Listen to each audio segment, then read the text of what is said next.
네, 사랑하는 성도 여러분, 오늘은 부활절입니다.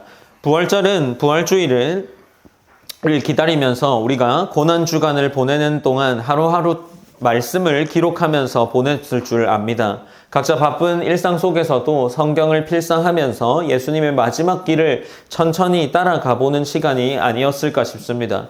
그래서 우리가 그냥 일상 기도회를 할 때보다 또 말씀이 조금 더 잘 귀에 들리고 또 말씀이 조금 더 기억에 남는 시간이 아니었을까 생각합니다. 그래서 그 과정 속에서 우리는 고난이라는 것이 멀리 있는 이야기가 아니라 하나님께서 의지적으로 순종하신 우리를 향한 길이라는 사실이 조금 더 분명하게 보였으리라 생각합니다. 그래서 우리는 그 시간을 통하여서 예수님의 마지막 시간을 조금 더 선명하게 마주했을 거라고 짐작해 봅니다. 배신과 체포, 그리고 재판과 조롱, 결국 십자가에 달리시는 장면까지 이어졌습니다. 그 모든 장면은 가볍게 여길 수도 있겠지만 결코 우리는 가볍게 여길 수 없는 내용이기도 합니다. 여러분에게 예수님의 고난은 상징이나 비유가 아니라 실제 역사 속에서 일어난 사건임을 믿을 것이라고 생각합니다.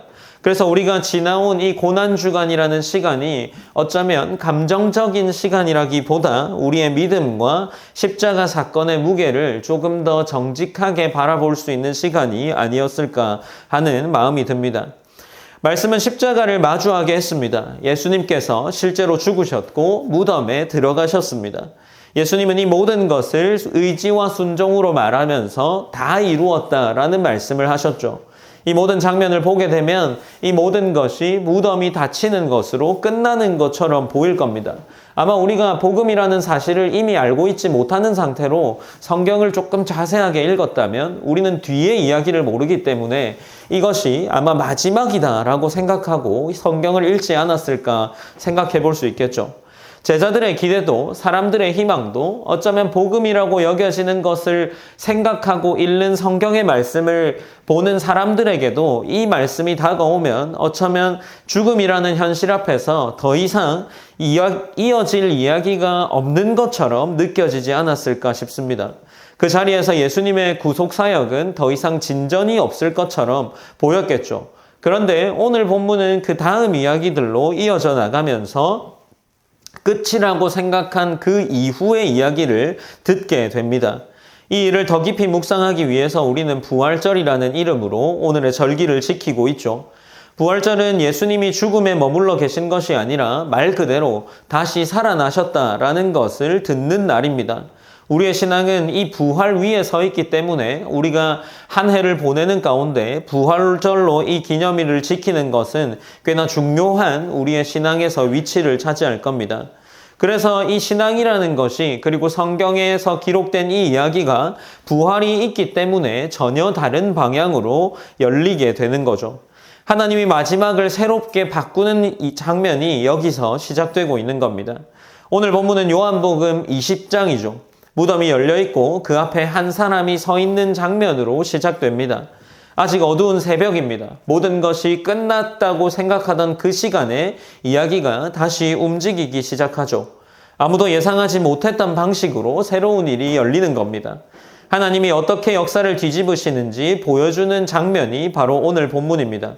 우리가 한 주 동안 따라왔던 이 예수님의 고난의 이야기, 그리고 그 이후에 펼쳐지는 장면이 오늘의 본문에서 시작되고 있는 겁니다. 이제 우리는 그 아침으로 들어가 보려고 합니다. 아직 어둠이 완전히 거치지는 않은 시간, 무덤을 찾아간 한 사람의 시선을 따라가면서 오늘 말씀을 함께 나눌 겁니다. 그가 무엇을 보고 그가 무엇을 생각했는지를 함께 따라가 보자 하는 거죠. 그리고 그 자리에서 들려오는 소식이 무엇인지, 그 소식이 왜 중요했는지 우리가 함께 말씀을 나누면서 살펴보고자 합니다. 그 이야기는 결국 우리에게까지 이어지는 이야기이기 때문이죠. 그래서 우리는 그 장면을 멀리서 바라보지 않고 그 안으로 들어가서 함께 살펴보겠습니다. 본문은 이제 요한복음 20장 1절부터 10절을 통해서 한 사람의 시선을 따라서 이 이야기가 이어지고 있습니다. 20장 1절은 그 이야기의 배경을 말하고 있는데 20장 1절 말씀은 안식 후 첫날 일찍이 아직 어두울 때에 막달라 마리아가 무덤에 와서 돌이 무덤에서 옮겨진 것을 보고라고 기록을 하고 있습니다. 이 시간이 어느 때입니까? 안식 후 첫날, 일찍이 아직 어두울 때라는 표현으로 본문이 시작하고 있습니다. 아직 해가 완전히 뜨지 않은 시간, 모든 것이 분명하게 보이지 않는 시간을 이야기하는 거죠. 이 시간은 이 사람이 움직인 시간이 새벽 이른 시간임을 말해주는 정보를 말해주는 것이기도 하지만 어쩌면 한편으로 볼 때 요한이 앞서서 장면을 통해 몇 가지를 시사하는 바를 볼 때 이 막달라 마리아라는 사람의 인물의 마음 상태를 보여주는 것 또한 의미로 부여해서 생각해 볼 수 있을 겁니다. 그녀는 아직 아무것도 기대하지 않은 채로 무덤을 향하고 있습니다. 부활을 기다리는 마음이 아니라 끝난 이야기를 확인하러 가는 걸음인 거죠. 그 발걸음은 무겁고 조심스러운 걸음이었을 겁니다. 그것을 상징해 주는 바로 아마도 아직 어두울 때라는 말을 통해서 이러한 기록들을 해나가는 요한을 발견할 수 있습니다. 마리아는 무덤에 도착하자마자 이해할 수 없는 장면을 마주하게 되죠. 무덤을 막고 있던 돌이 움직여졌습니다. 옮겨져 있던 것을 발견하죠.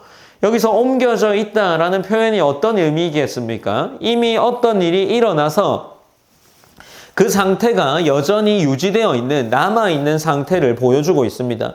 누군가가 이 일을 해놓았다는 것을 의미하죠.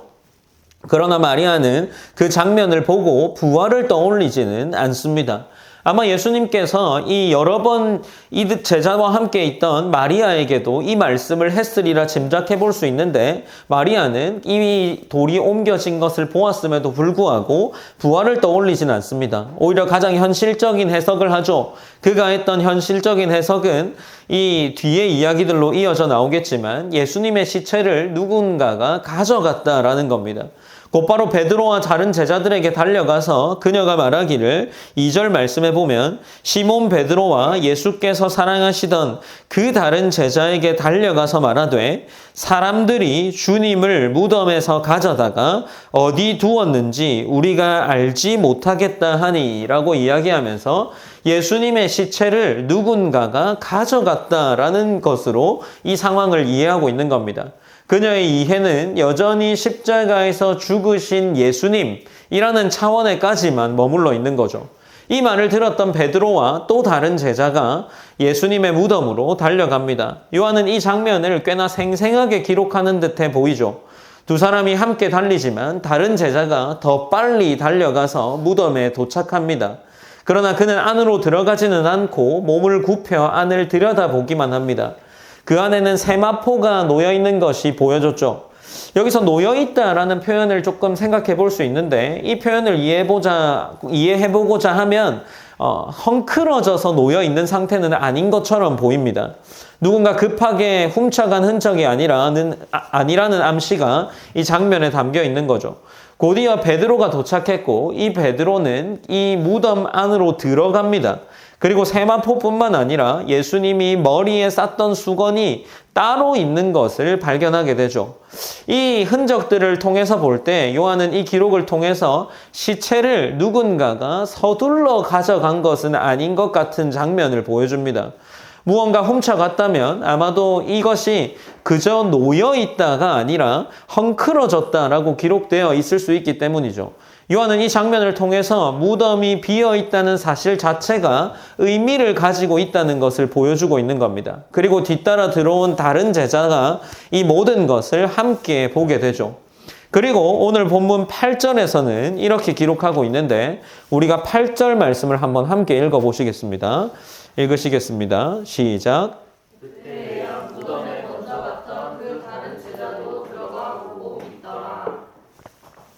네, 8절 말씀에서는 그때야 무덤에 먼저 갔던 그 다른 제자도 들어가 보고 믿더라라고 기록하고 있는 거죠. 여기서 보았다라는 것이 먼저 등장하고 이것은 이 에이센이라는 헬라어로 기록되어 있는데 눈으로 본 것을 넘어서 어떤 의미를 인식하는 방향을 가지고 보았다라는 의미를 쓸 때 쓰는 동사입니다.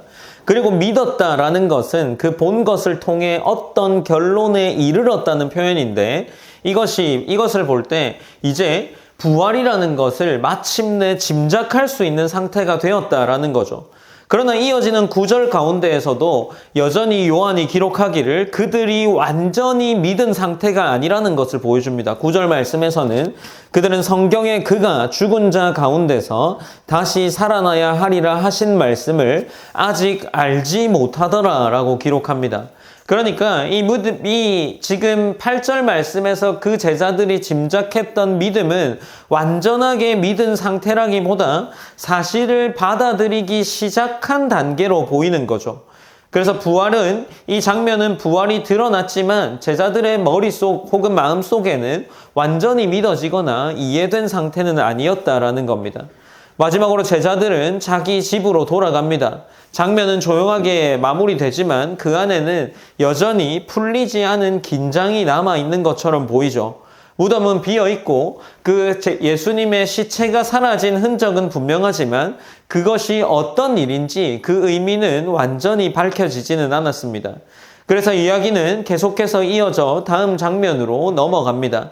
그리고 다시 한 사람의 시선으로 남아서 그 자리에 남아있는 마리아를 통해 이야기가 이어져 나갑니다. 이제 11절부터 13절에 마리아의 혼란을 보여주는 장면들이 기록되어 있습니다. 다시 시선이 한 사람에게로 집중되고 마리아는 여전히 그 자리에 머물러 있다는 것을 보여주고 있습니다. 우리가 여기 나오는 마리아라는 인물을 한번 생각해 볼 필요가 있다고 보는데 이 막달라 마리아는 누구일까요?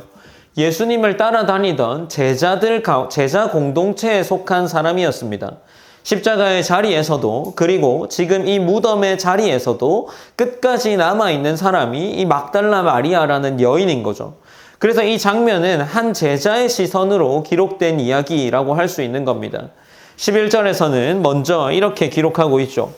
마리아는 무덤 밖에 서서 울고 있더니 울면서 구부려 무덤 안을 들여다보니 라고 기록을 합니다. 여기서 울고 있었다라는 것은 이 동작을 나타내는 표현인데 아마도 깊은 슬픔 속에 머물러 있는 상태를 보여주기 위해서 울고 있었다라고 기록하는 것 같습니다. 그녀는 이 자리에서 모든 것이 끝났다고 생각했겠죠. 그래서 그녀는 자리를 떠나지 못하고 여전히 울고 있습니다. 그래서 발걸음을 돌리지 못하면서 예수님의 이 무덤을 다시금 들여다보고 있는 겁니다. 그리고 그 무덤을 들여다보았을 때는 어떤 장면이 펼쳐져 있습니까? 그 안에는 두 천사가 있습니다. 한 천사는 예수님의 발이 있던 자리에 있었던 것 같고 또 다른 천사는 예수님의 머리가 있던 쪽에 있습니다. 예수님이 이렇게 몸이 있었던 자리를 사이에 두고 그 두 천사가 앉아 있는 거죠. 이 장면은 분명히 굉장히 비범한 장면일 겁니다.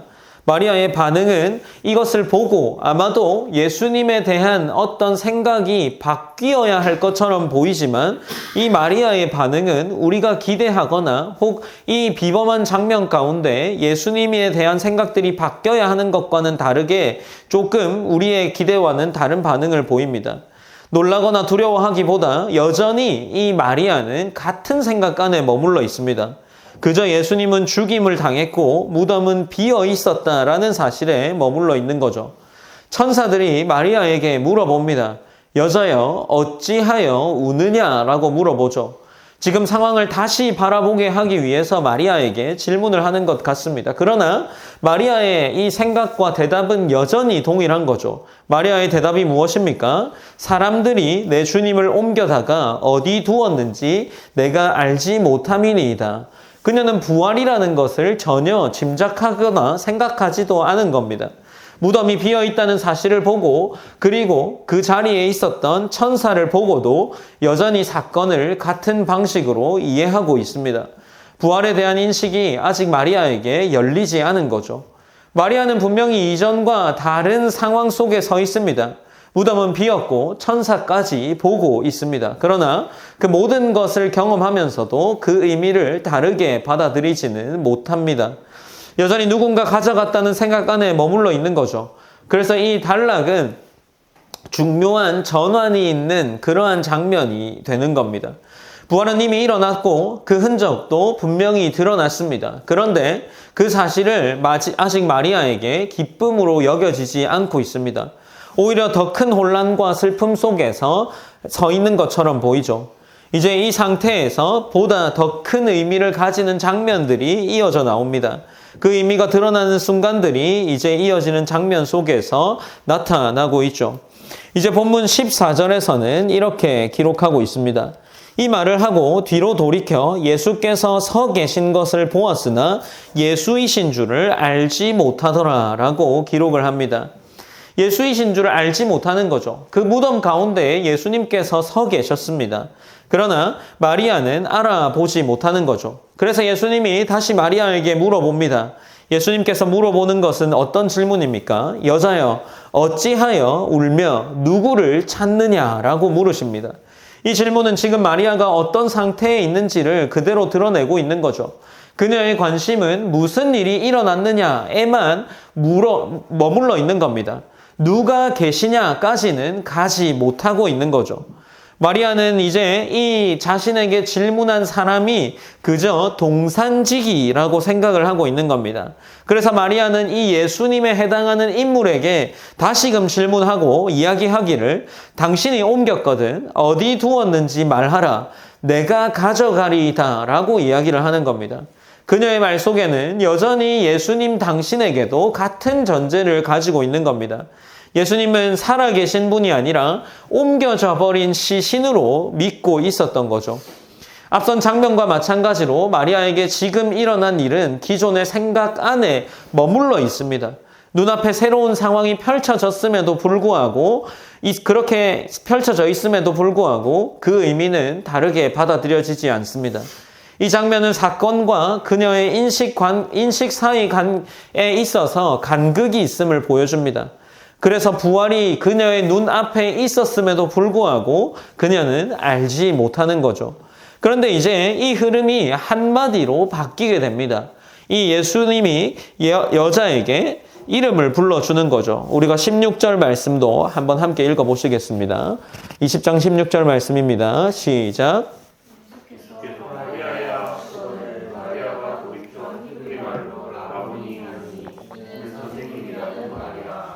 네, 예수님이 지금 마리아에게 그녀의 이름을 불러주는 거죠. 마리아라고 부르는 순간에 이제 한마디 말로 그녀의 인식과 그녀의 신앙의 전환이 일어나는 겁니다.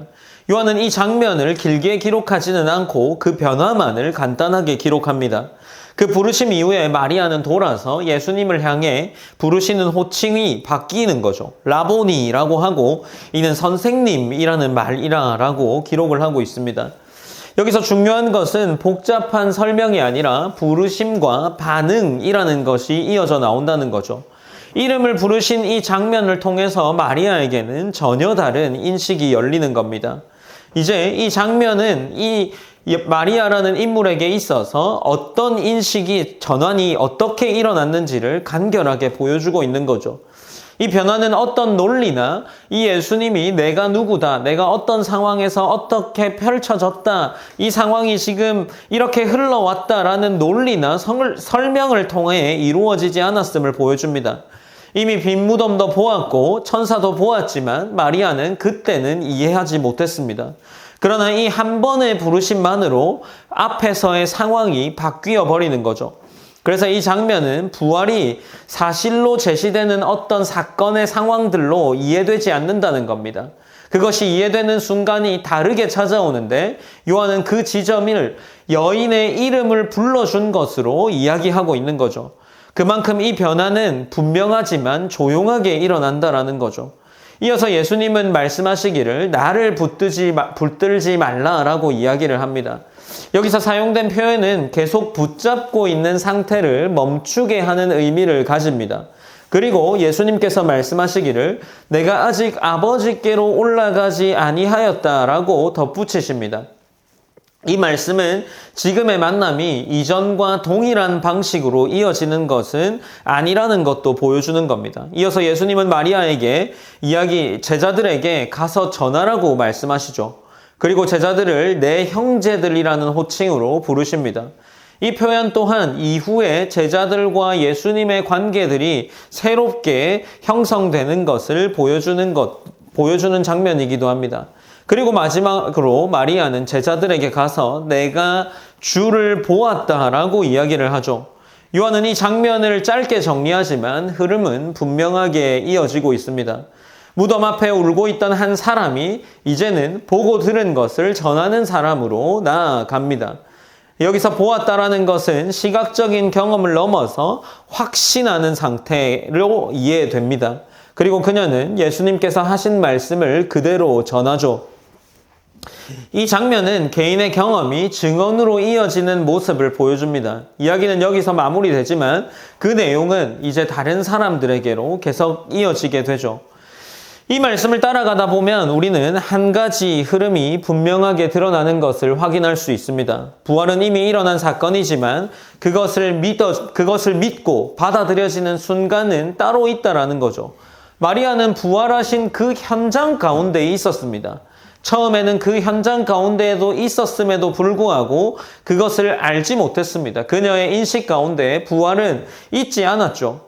무덤이 비어 있는 것을 보았고 천사들을 보았지만 그녀는 여전히 이전의 생각에 머물러 있었습니다.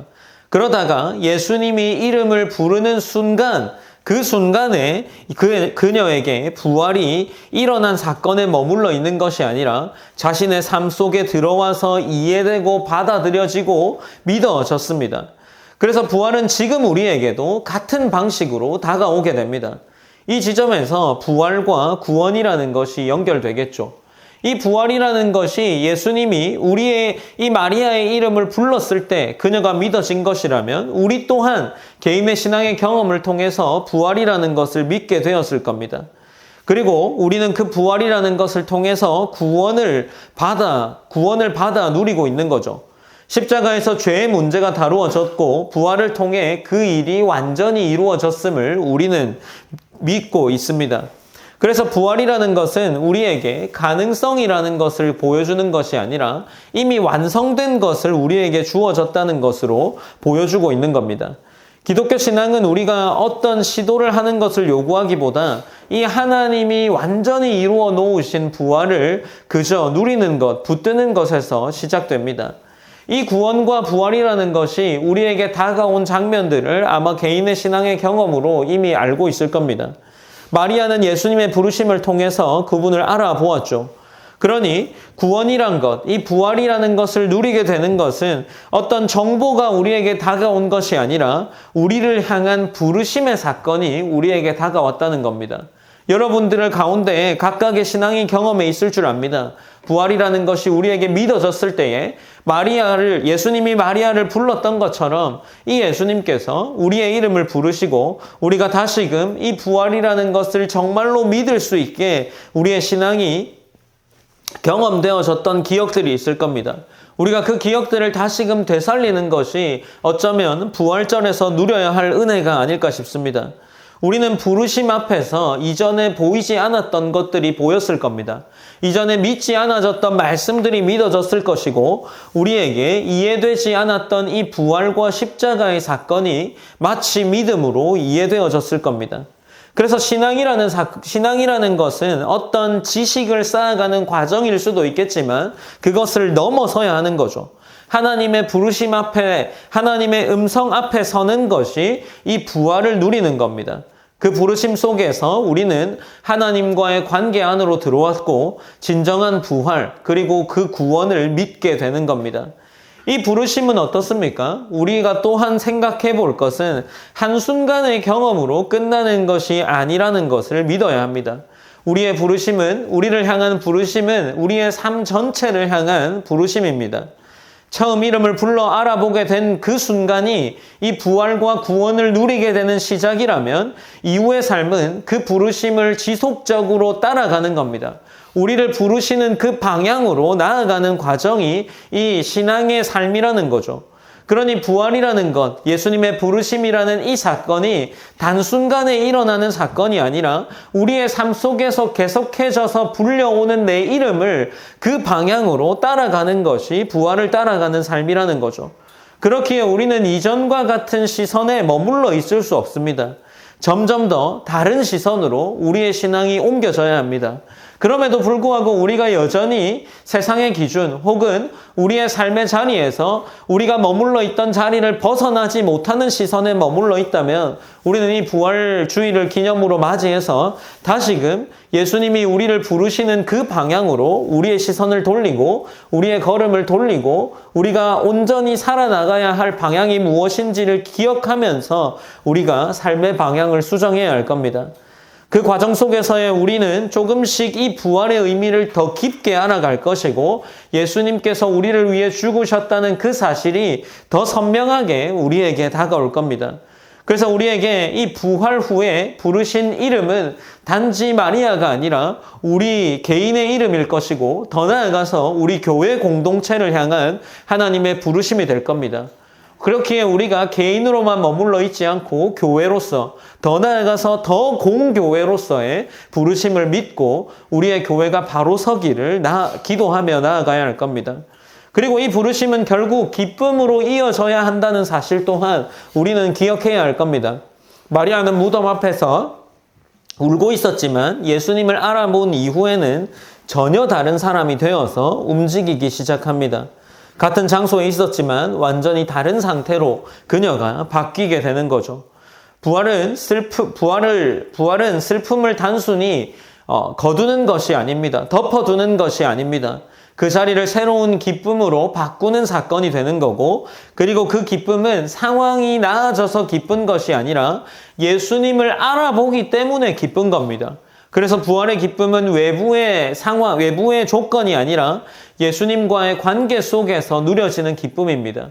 그렇게 우리가 만약 부활을 누리는 자라면 부활 후에 예수님이 마리아를 부르신 것처럼 우리의 이름을 부르신 것이라면 우리는 예수님과의 관계가 새로워졌기 때문에 이 관계 속에서 오는 기쁨이 있어야 한다는 거죠. 그저 우리가 지식적으로만 예수님을 채워내지 않기 원합니다. 우리 안에 마음 안에 진정 기쁨으로 그 기쁨이 채워질 수 있도록 하나님께서 인도하여 달라는 그러한 기쁨의 자리가 있어야 할 겁니다. 그래서 우리는 오늘 이 부활절에 우리에게 하나의 초대를 줄 겁니다. 이 사건을 단순히 아는 것으로 머물지 않고 나에게 주어진 이야기로 받아들이는 자리로 나아가라는 초대가 우리에게 주어졌습니다. 이미 이루어진 구원이 나에게도 의미가 있는지, 그리고 이전에 정말 내가 기쁨으로 받아 누렸던 이 부활과 신앙, 그리고 예수 그리스도의 그 인격적인 알매 기쁨이 여전히 우리에게 남아있는지를 다시금 돌아보는 것이 아마 오늘 부활주일에 우리가 부활절을 기억하면서 할 수 있는 일이 아닐까 싶습니다. 그 의미는 지금 우리의 삶 속에서도 동일하게 적용되어야 합니다. 그래서 이 말씀을 통해서 다시 부르신 그 예수님을 기억했으면 좋겠습니다.